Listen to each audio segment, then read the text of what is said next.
చెప్పడానికి పదాలు దొరకడం లేదు. మీ అనంతమైన అపారమైన అనిర్వచనీయమైనటువంటి ప్రేమను చవిచూసిన ఆనంద్ కిషోర్ గారు కూడా చాలా అదృష్టవంతులు. ఈనాడే కదా ఆయన మా ఉట్నూరులో ఉన్నప్పటి నుంచి ఉదయం 7 గంటలకు ఆయన ఆఫీస్ జీవితం మొదలైతే రాత్రి 2 గంటలకు వచ్చేవాడిని.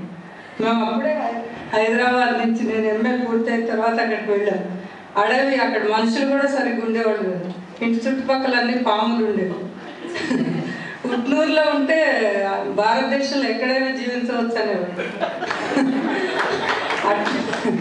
అటువంటి అడవుల్లో, కొండల్లో, కోనల్లో, అన్నింటిలో, రాళ్లలో, రప్పల్లో తిరిగి వచ్చిన వాళ్ళము చివరి మజిలిగా ఇక్కడికి చేరుకున్నాం.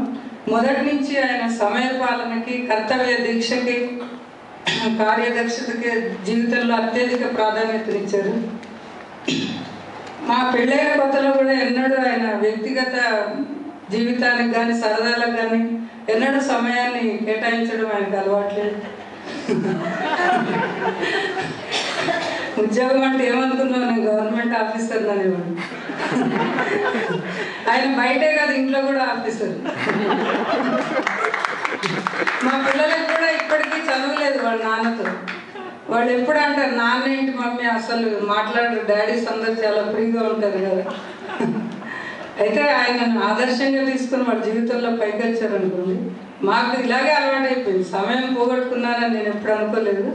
ఆయన జీవన విధానమే ఉంటుంది.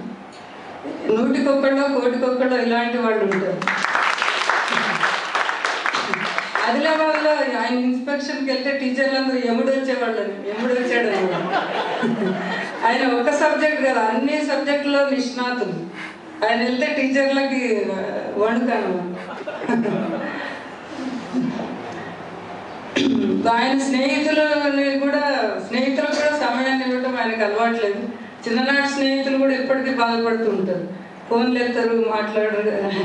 ఆయన కాలం అంతా కార్యదక్షతకే అంకితం చేశారు.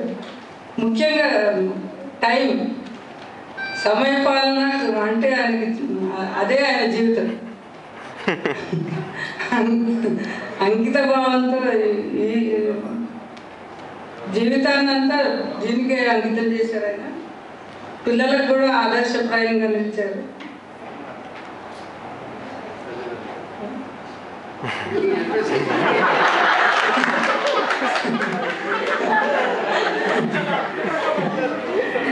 ఇలాంటి ఆఫీసర్ దగ్గర పనిచేయడం అంటే నేను ఇష్టపడను. నేను ఎప్పుడు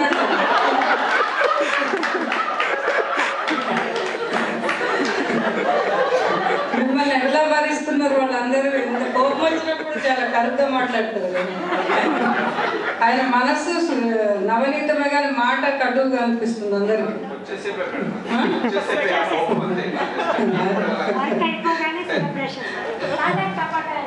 అంటే కొంచెం సేపు అయినా భరించడం కష్టమే కదా. అయినా మీరందరూ ఆయనకి సహకరించి ఇంతటి సహాయ సహకారాలు అందించినందుకు, మీ ప్రేమామృత వర్షంలో మమ్మల్ని అందరినీ తడిసి ముద్దే నీరైపోయి మీ అందరికీ నా కృతజ్ఞతలు తెలియజేస్తున్నాను. Thank you.